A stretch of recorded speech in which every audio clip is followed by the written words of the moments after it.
In times of change, the learners will inherit the earth, while the learned find themselves beautifully equipped to deal with a world that no longer exists. For a moment, consider the things your mind has brought you. Everything you have, your work, your relationship with your family and others, your philosophy of life, all come to you as a result of using your mind. Whatever the mind can conceive and believe, the mind can achieve, regardless of how many times you may have failed in the past or how lofty your aims and hopes may be. The more you study you're going to find your belief system is based upon your evaluation of something. The more you evaluate you, the more you're going to believe in you.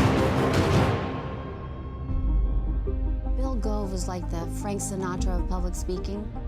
He is who mentored and taught Bob Proctor how to speak. And he quoted Bill Gove saying, if I want to be free, I got to be me.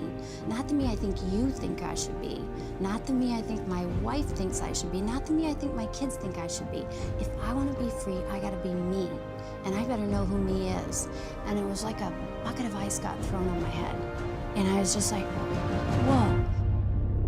Am I really doing what I really want to do with my life? And then he kept saying, what do you want? What do you really want? And I wrote down in teeny tiny print so nobody would see.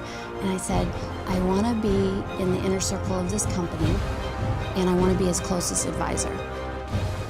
What we've got to learn to do as individuals is adapt to the change that's taking place. See, change is inevitable.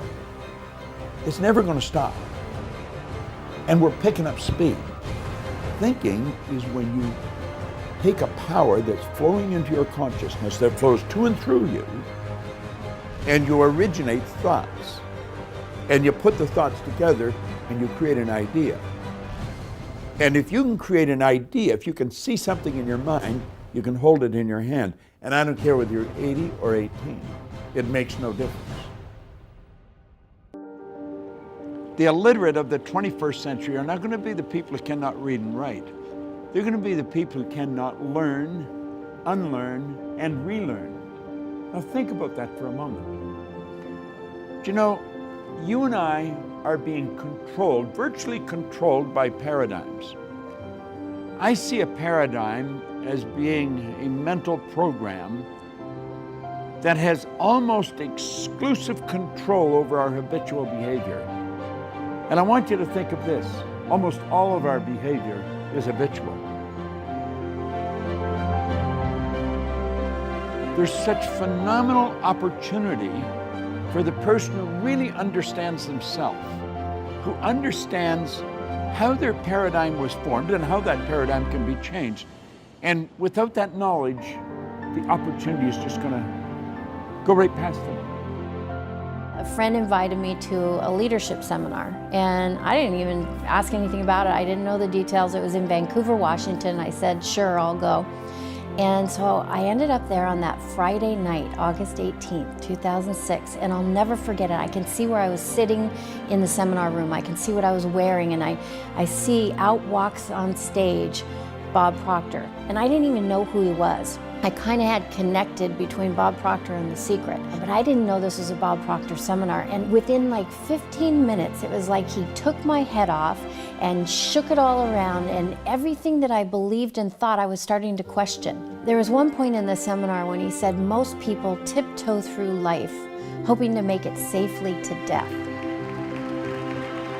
I believe if we're really going to enjoy the change that's taking place in the world that we're a part of, we're going to have to start to understand what makes us tick. We're going to have to understand how the paradigm was formed, how the paradigm can be changed, and how it's literally controlling our life. When we do understand that, then we're in control of ourselves. We're living the way we really want to live. We've knocked down all the walls. There's no limitations. Sky is actually the limit.